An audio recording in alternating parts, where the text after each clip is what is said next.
Bom, meu entendimento é que não, pois, de acordo com esse mesmo filósofo, ele mesmo disse que o direito é uma adaptação humana de justiça. Isso demonstra que o entendimento de justiça pode ser diferente em diversos locais do mundo. No caso, pode causar discordância entre a sociedade, visto que nem todos têm o mesmo pensamento sobre o significado da justiça. O que é correto para uns é incorreto para outros, tornando assim o direito uma ciência imperfeita. Então, o que para uns pode ser visto como justo, liberdade é verdade, para outros não. Isso. E nós, exatamente isso. Nós temos ainda uma outra situação, né? Que é essa questão que eu coloquei para vocês na última aula, sobre a concepção dessa verdade e liberdade conforme as filosofias, né, do Ocidente. Fazendo um recorte, nós falamos na última aula que, segundo a filosofia que a gente vive hoje, né, contemporânea do Ocidente, do utilitarismo de Bentham, em que a busca é pela felicidade a qualquer preço, houve muito um reducionismo da essência do indivíduo aos atos dele, porque a gente prioriza a ação em relação à prática. Então, essa ideia de verdade, principalmente nessa filosofia contemporânea e de liberdade, ela falar em definir que pergunta sobre a possibilidade de definir essa liberdade, essa verdade. Muito complicado com essa filosofia que a gente está vivendo, porque a verdade e a liberdade, dentro dessa lógica em que tem a primazia da ação sobre o pensamento, ela é o resultado das possibilidades de verificação. Então, se eu vejo que a vida de alguém é boa, eu deduzo que ele é feliz, principalmente nos meios hoje de digitais, né, nas redes sociais, que todo mundo aparece sempre rindo e feliz. E aí você deduz que a pessoa tem a vida perfeita, quando de fato não tem. Então, nós temos aí um reducionismo que a gente vive muito hoje, e isso é agravado pelos países que não têm cultura, né, em que as pessoas não têm leitura, e que volta toda a sua vida para o ato, para a ação, achando que como a pessoa age de certa forma e para ela deu certo, significaria que para você também daria certo. Então, muito complicado. E a gente vivencia isso na nossa prática social, na prática jurídica, né? Você bem falou aí o que é justiça hoje, o que a gente considera como padrão de justiça hoje, no direito, por exemplo, brasileiro, com certeza não era na década de 80, 90. Constantemente nós vemos aí o código sendo reformulado. Logicamente que a sociedade ela evolui, isso é um fato, né?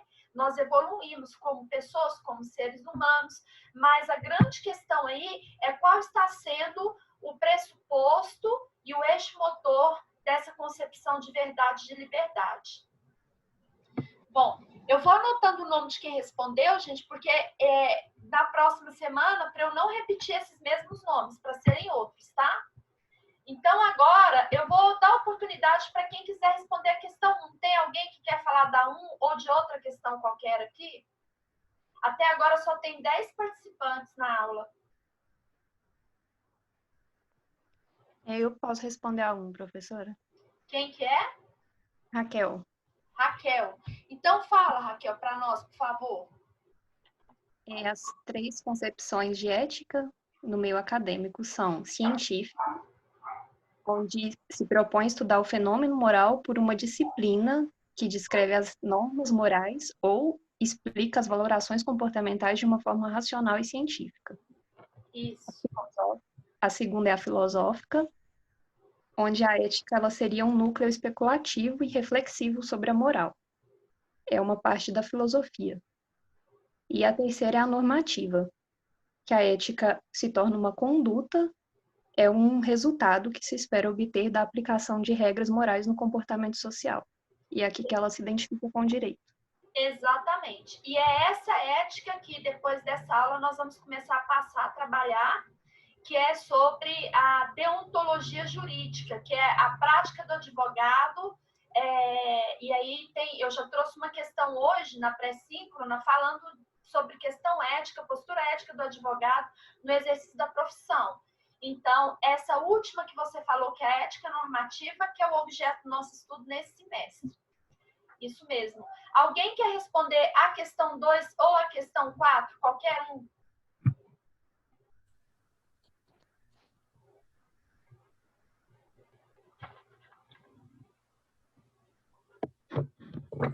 Quer responder, Raul?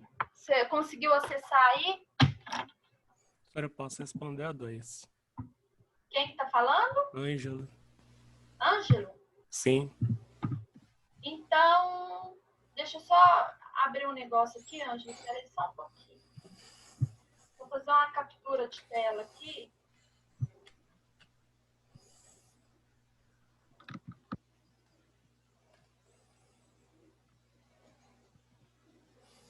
Isso. Só para eu ver.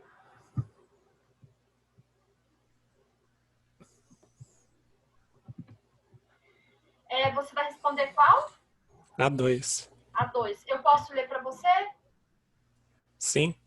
Tá, então a 2 fala assim: Eduardo Garcia Martinez ensina que a legalidade de um proceder consiste na mera adequação externa do ato à regra, sua moralidade na concordância interna. Assim sendo, quais seriam os pontos de contato e diferenças entre ética, moral e direito? Eu respondi assim, professora. De acordo com Kant, moral é o conjunto de princípios gerais, enquanto que ética é a aplicação concreta desses princípios pelo indivíduo. Assim sendo, ética e moral norteiam o comportamento humano, assim como a ciência jurídica o faz. Ainda que moral e direito sejam independentes, segundo algumas correntes jurídicas, com frequência nota-se a aplicação da moral como fonte na positivação de normas. Exatamente, isso mesmo. Você é o? Ângelo. Ângelo, beleza. Então, se a gente fosse resumir, que é o que a gente estava falando na última aula, fazendo uma diferença, a grosso modo, né? A moral, ela é interna. É a forma como eu concebo os meus princípios, os meus valores. A partir do momento que eu exteriorizo isso, eu tenho a questão ética, principalmente vinculada com o social, o coletivo, né?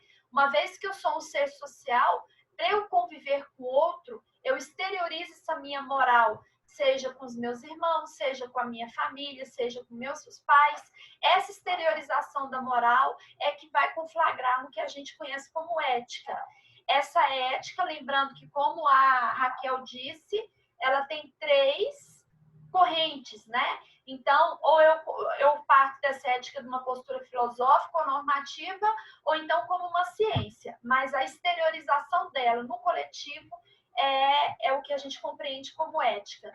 O direito é essa ética reconhecida e normatizada. É a necessidade para a convivência em coletivo criar normas de conduta, né, que a gente vai, por exemplo, questão de as normas de uma forma geral, como proceder com uma certidão de nascimento, como proceder quando você quer se casar, como é que você deve proceder quando você tem um filho, né?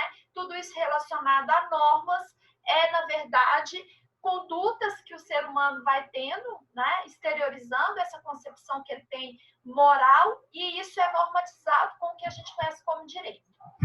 E só falta a 4, o que seria inversão de valores sobre a perspectiva ética. Alguém quer falar, por favor?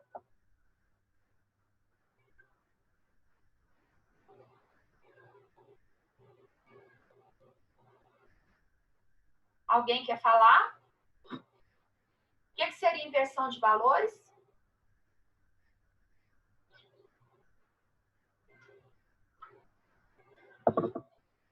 Eu vou escolher, então. Rawane, você disse que conseguiu? Responde para nós a 4.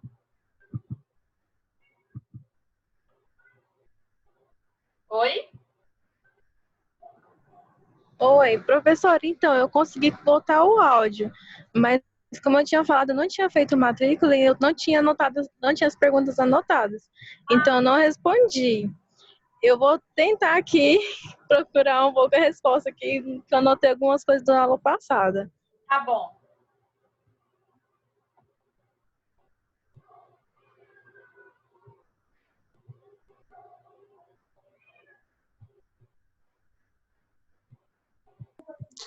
Professora, seria uma superação de valores, né? A inversão de valores, ela seria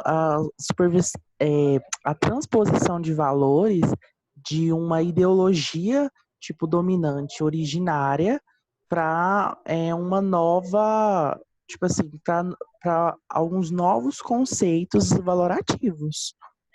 Seria isso. Na nossa matéria, quem está falando é o Marcos? Marcos Eduardo. Na nossa matéria, é isso. É quando eu tenho uma ideia concebida, né? Aí vamos usar a linguagem específica. Filosoficamente, eu tenho um paradigma e eu mudo esse paradigma. Então, como a gente falou na última aula, na filosofia contemporânea do Ocidente, a primazia era a ação. O indivíduo, hoje, na filosofia contemporânea de hoje, a gente age para depois pensar. Mas na filosofia clássica da metafísica ocidental, as pessoas pensavam, a primazia era o pensamento para depois agir. Então, como a primazia era o pensamento, até a noção de verdade e de liberdade, ela tinha uma fonte, que era o pensar. Então, ela tinha uma ordem constituída previamente, um raciocínio, a razão é o eixo, a orientação das ações. Então, quando a gente falava em verdade, em pensamento, isso para a filosofia metafísica ocidental, ela tinha uma ordem pré-constituída, o que nós não temos hoje, porque a gente faz primeiro, depois é que a gente pensa nas consequências. Isso é que é inversão de valores. Então, a grosso modo, cuidado com isso na prova. Isso é importante vocês entenderem isso para nosso conteúdo, para a gente aplicar isso na nossa prática.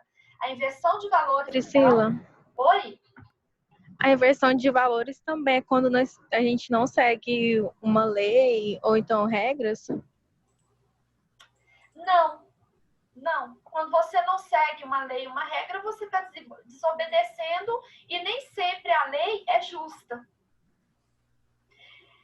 Nem Entendi. sempre o que nos é imposto como lei, como regra, é sinal de justiça. Por isso, não seria inversão de valores. Talvez a lei que nos é imposta, e sendo inconstitucional, e partindo do pressuposto que a Constituição ela tem como eixo axiomático a dignidade da pessoa humana, uma lei que é criada contra esse eixo axiomático, ela é inconstitucional, não é? Então, ela que seria uma inversão de valores, a lei. Por exemplo, estão querendo restaurar a antiga CPMF, que saiu do Brasil até por ser inconstitucional. Nós pagamos isso há muito tempo. E o governo está querendo restaurar ela. Eu não acho justo, mas se for legal, vou ter que cumprir.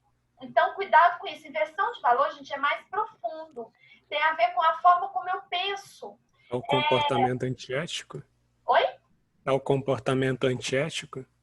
É um comportamento, não é antiético, porque o que é antiético? Depende, você mesmo respondeu, Ângelo, acho que foi você mesmo, foi que verdade e liberdade, ela não tem, ela é um resultado daquele momento histórico.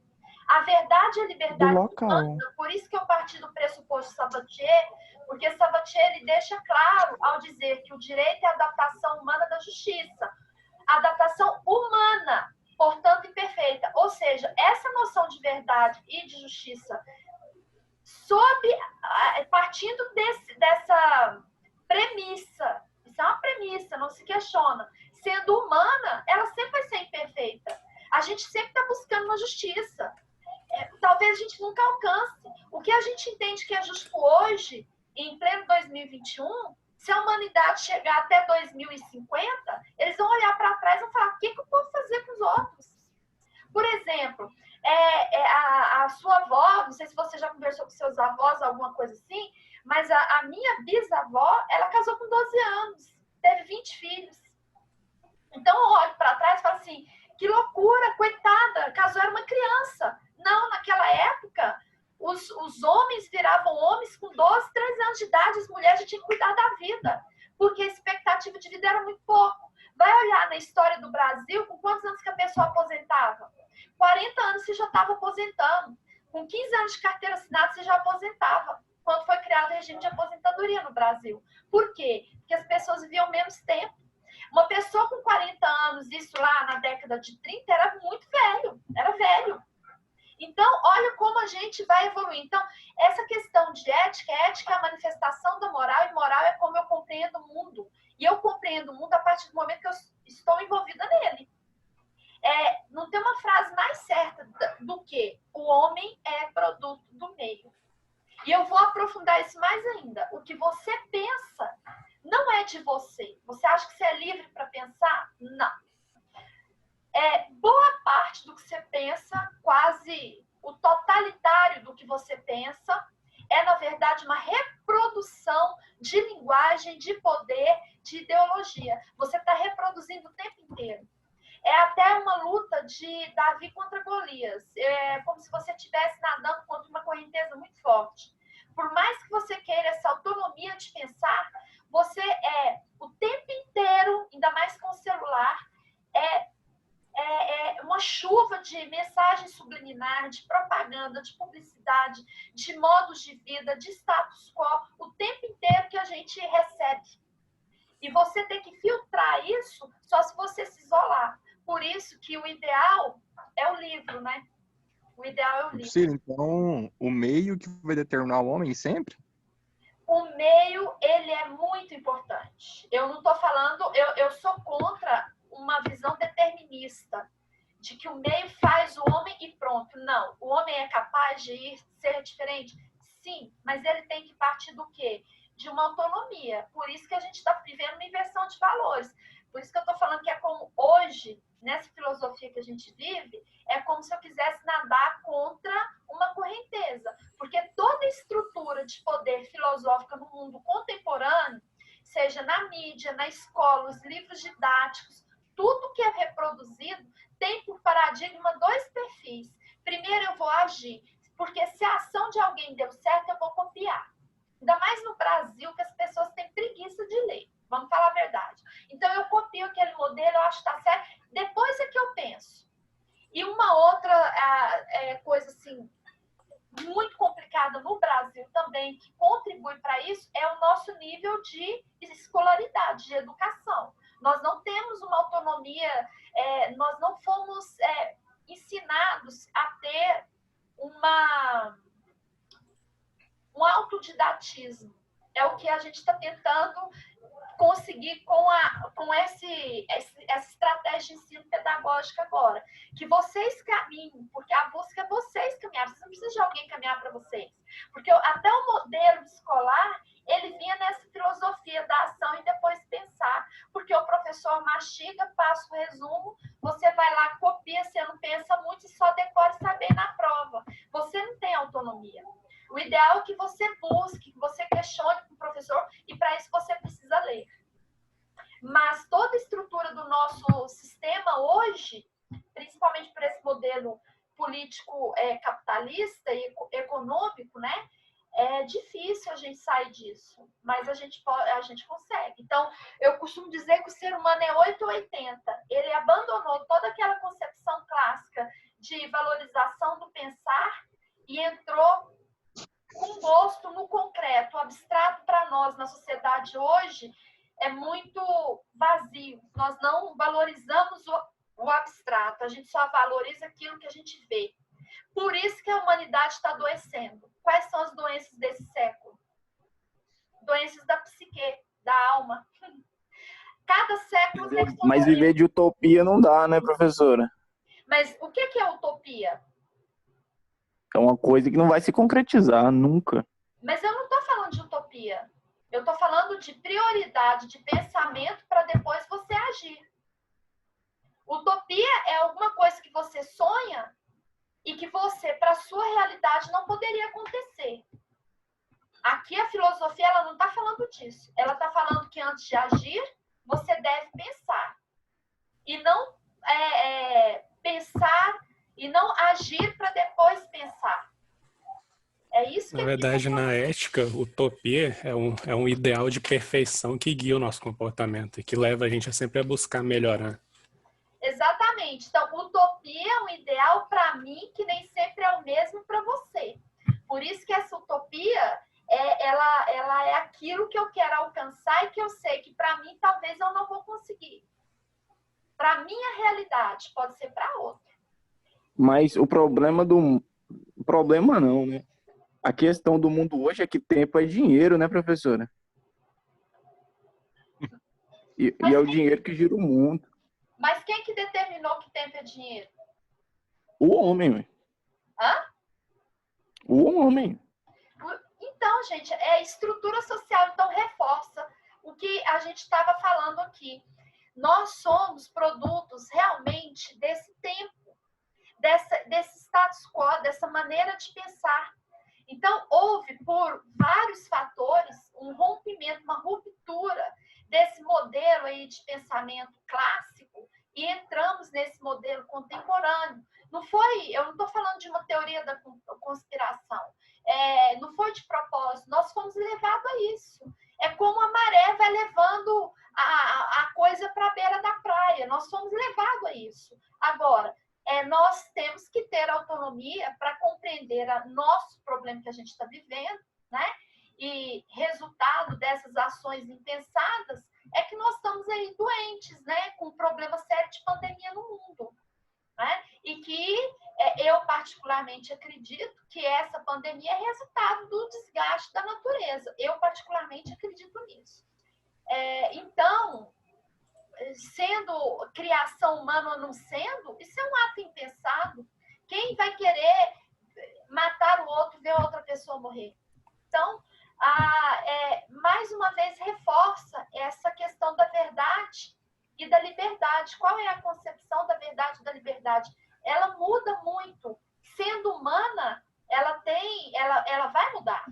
Ainda mais no direito. O que é verdade na lei hoje não era há uns 10 anos atrás. Por exemplo, nós vamos falar do Código de Ética e Disciplina, comentar, por exemplo, na questão da magistratura. Na minha época, eu formei em 2000, quem fosse fazer concurso para juiz tinha que ir até de blusa de regata, tinha concurso que exigia que você fosse de regata para poder ver se você tinha tatuagem, porque se tivesse tatuagem você já estava fora. Não vamos longe, não. Há pouco tempo atrás, o fórum permitiu a entrada de mulheres com calça, porque a normativa do fórum só entrava se tivesse de saia. Então, assim, mas por quê? Porque mudou esse padrão de verdade? Mudou, passou a ser diferente, mas era assim. Beleza? Professor, eu tenho uma dúvida sobre a ética. Por exemplo, sabemos que as identidades são múltiplas e variáveis, certo? Identidades em que sentido? Tipo assim, as identidades, suas características, por exemplo, aliado com padrão de comportamento, assim, igual o Foucault fala, né, na obra dele. Tipo, são delimitadas pela fronteira de contexto social, meio que você está inserido, tudo bem.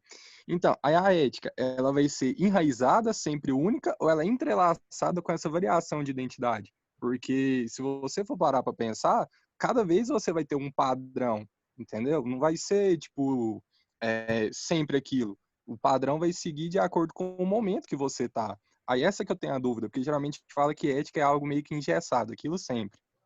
Tá, então eu vou te responder olha, gente, você citou um autor aí que é o Foucault. Eu sou bem Foucaultiana. Então, eu sou bem Nietzscheana, né? Então, eu gosto muito de Nietzsche. Nietzsche, na verdade, Foucault acompanha o raciocínio de Nietzsche, né? Freud, eles têm mais ou menos a mesma linha aí. Então, quando eu falo que eu... O áudio tá ruim, professora. Oi? O seu áudio tá ruim. Ele tá ruim? travando. Normalizou agora. Agora ele normalizou. Não é sua internet, não?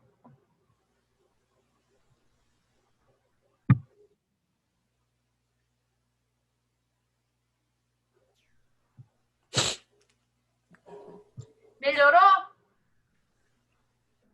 Tá Agora melhor tá normal. agora. É só de vez em quando que trava. Tá. Então, é o seguinte, gente. Eu vou... como o Ângelo disse, é difícil. É difícil, é uma missão impossível dar um conceito de verdade, né? E de liberdade. Porque isso aí muda conforme a situação, o modus vivendi do indivíduo. Por exemplo, para nós, não é um problema no carnaval, de uma maneira geral, para o povo brasileiro, não é um problema no carnaval ficar nu e ficar pulando no meio da rua, né? Chamam de cultura. Agora, quando a gente vai por exemplo, sai do Brasil, vai para a Europa, o povo toma sol nos parques pelados, lendo livro. Aí quem vai para lá assusta, acha aquilo um absurdo. Para eles não é um problema, entendeu? Assim como para eles chegam aqui no Brasil, vê o carnaval e acham um absurdo, da mesma forma como a gente vai para lá e olha e se acha um absurdo, é a mesma lógica, entendeu? Então, voltando à pergunta do, acho que é o Caio que fez a pergunta, sobre como que funciona essa questão ética, eu acho que a pergunta dele era essa. Cada um tem uma forma de ética. Como que vai funcionar isso? Como você citou Foucault, e eu concordo com Foucault estudou anos para chegar à conclusão dos estudos dele. Ele fala em fator real de poder, né? É uma questão de poder. Quem que prevalece? Quem que fala? Quem fala é quem tem a verdade. Resumindo, é isso. Então, quem é que fala qual a conduta deve operar hoje no Brasil? O governo. Então, a massa copia o quê? O modelo do governo. Se o governo fala que, não, o coronavírus não é tão terrível, que a gente tem que trabalhar, a massa vai fazer o quê? Vai trabalhar e correr o risco de morrer. Resumindo, é isso. Mas isso é antiético? Não. Para nós que estamos seguindo um governo que a gente elegeu, que vivemos um Estado democrático que governa do povo, para o povo, pelo povo, portanto, eu sou o governo, então, não é antiético. É até uma questão, entre aspas, de soberania. Entre aspas, por quê? Porque tem outra questão de tratados internacionais que o Brasil assinou. Então, isso ainda vai dar muito pano para manga, mas eu estou limitando a sua pergunta. Então, Foucault resolve esse problema. Simples. Não existe verdade. Verdade, na verdade, e liberdade, ela é de acordo com o que você vive, porque ela é um fator de poder. Então, por exemplo, entre os irmãos, vamos supor que vocês são 3 irmãos, você percebe na hora quem manda em todo mundo, quem manda nos 2. Dentro de casa, você percebe entre o pai e a mãe quem tem autoridade. A gente chama de autoridade, né? Que é o que o Foucault fala, né? E assim vai na sala de aula. Você vê os grupos que são formados, você vê aquele ali lidera o grupo tal, aquele ali lidera o grupo tal. E não precisa demorar muito, então você percebe isso rápido. Então, cada grupo passa a ter a sua ética, né? E essa ética é administrada com quem? Da legitimidade de poder. E legitimidade de poder tem a ver com confiança. Então, essas questões éticas que vão mudando, o que antes a gente achava um absurdo, e hoje a gente aceita, né? E acha, tudo bem, qual o problema disso? É uma questão de valor ético. Mas por que mudou? Primeiro porque a gente evolui, mas também porque é um fator de poder. Né? Então, alguém está sendo reconhecido. E esse poder é dado quando ele é legitimado. E eu só legitimo quando eu reconheço o valor desse poder. Todo momento nós estamos lutando pelo poder. Né? É mais ou menos aquela obra do... gente. Leviatã, né? Que fala do grande Estado, que ele seria a salvação. O Estado só surgiu porque, na verdade, ele foi legitimado. Pessoal, vamos agora, então, aqui. Eu falei dessa última questão, e logo mais vai cair aqui a nossa aula, já está terminando. Eu vou comentar com vocês só a nossa aula da semana que vem, a nossa aula pré-síncrona, que eu passei hoje para vocês, não sei se todos entraram aí no liceu, eu faço favor de toda vez olhar no liceu, tá? Eu pus alguns julgados, eu apresentei para vocês alguns julgados sobre a questão da imunidade profissional, já me adiantando aí no Código de Ética da OAB, no Estatuto da Advocacia da OAB. E o advogado, no exercício da profissão, ele pode se utilizar de palavras, né, de expressões nada amistosas, para não dizer de baixo calão, em audiência, né, direcionada até para o juiz. E várias ações são movidas em razão disso, né, de advogado chamar o outro de safado, ou sair da audiência e falar assim, essa audiência é uma palhaçada, né, na frente do juiz. A questão é, qual o limite disso? O artigo 7º, parágrafo 2º do Estatuto da Advocacia, ele fala que o advogado tem imunidade profissional no exercício da sua profissão, não atribuindo a ele a injúria e nem a difamação. Mas isso é ético.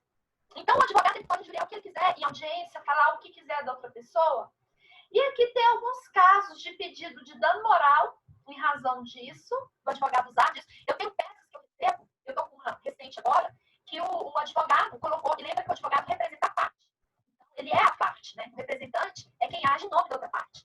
O advogado falou que eu representando meu cliente, que estávamos mentindo e que aquilo não aconteceu e que era uma prática do meu cliente agir dessa forma, querer se esquivar das suas obrigações, principalmente quando eram de pagamento. Ora, quem quer se esquivar das obrigações e ser uma prática referente a pagamento, ele chamou meu cliente de quê? Estelionatário, concorda? Só que ele chamou na peça e não apresentou nenhuma prova. Colocou isso, marcou em amarelo o texto, e agora o meu cliente quer entrar com a ação contra ele, porque ele vai ter que provar que ele não paga, né? Que ele está devendo, né? fica essa questão aí. Como que funciona esse artigo 7º, parágrafo 2º, do Estatuto da Advocacia? E por que isso está lá no Estatuto? Do advogado poder se utilizar dessa situação, isso é ético? Então fica aí essa pergunta para vocês. E em cima dessa pré-síncrona de hoje, eu fiz 4 perguntas, né, para a gente trabalhar na pós-síncrona, que é se haveria uma diferença entre ética, moral e direito, reforçando este novo. Na tradição clássica ocidental, como são compreendidas a verdade e a liberdade, que foi o que eu falei, né? E sobre os julgados apresentados, que é esse que eu passei para vocês, um advogado que injuria outro em audiência, ele cometeu uma infração ética? Bom, sobre os julgados apresentados, o que seria imunidade para um advogado? Como que é compreendida essa imunidade? Bom, essas 4 perguntas vão ser da semana que vem, tá? Lembrando, de novo, gente, que essa nota é dada conforme a participação na aula, tá? Aqui eu já printei os alunos que estavam na aula no momento do questionário, tá? E eu falei que a pergunta vai ser no horário que começa a aula. Bom, vou continuar lá no nosso material.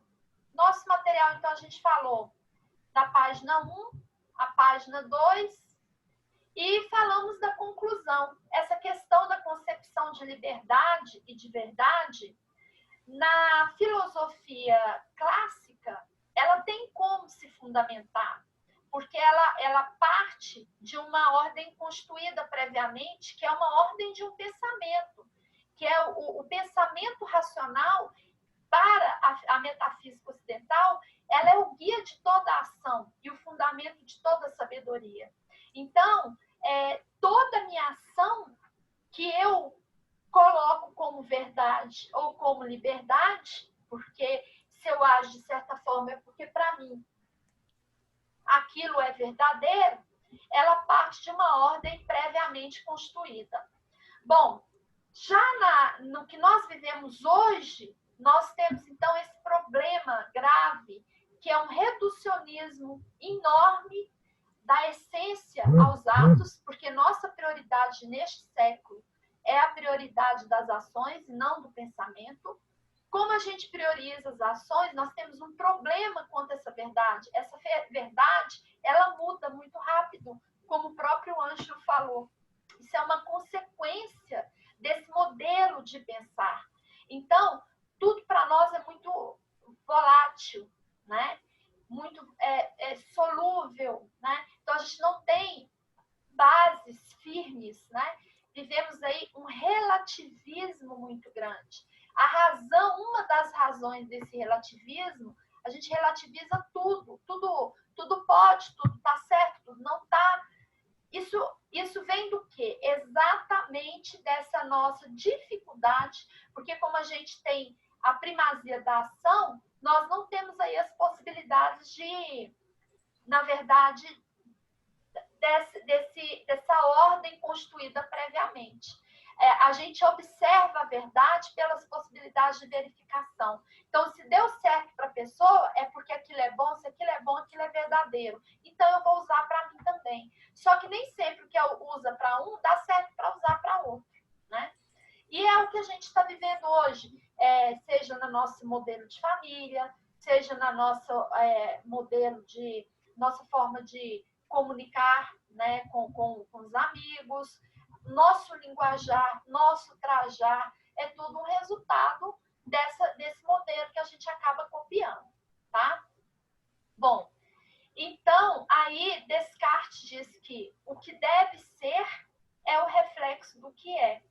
Então, nós temos aí o dever ser, que é a norma, o direito, nada mais é do que o reflexo de como a gente tem posicionado eticamente no mundo, principalmente aqui no nosso país. Então, quando a gente tem uma lei, como eu falei, alguém me perguntou, acho que foi a Raquel, não sei, nem toda lei é justa, tá? Lembra sempre desse paradigma do Sabatier. Se ela é uma adequação humana, sendo humano imperfeita, ela é imperfeita.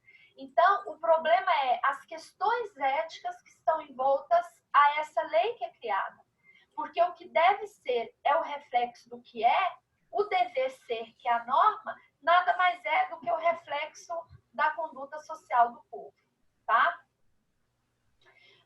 Então, para a nossa filosofia moderna, eu não tenho uma ordem pré-estabelecida para essa verdade, para essa liberdade, e, na verdade, nada mais, a noção de verdade, ela baseia-se, por vezes, na formulação de um juízo implícito de termos utilizados.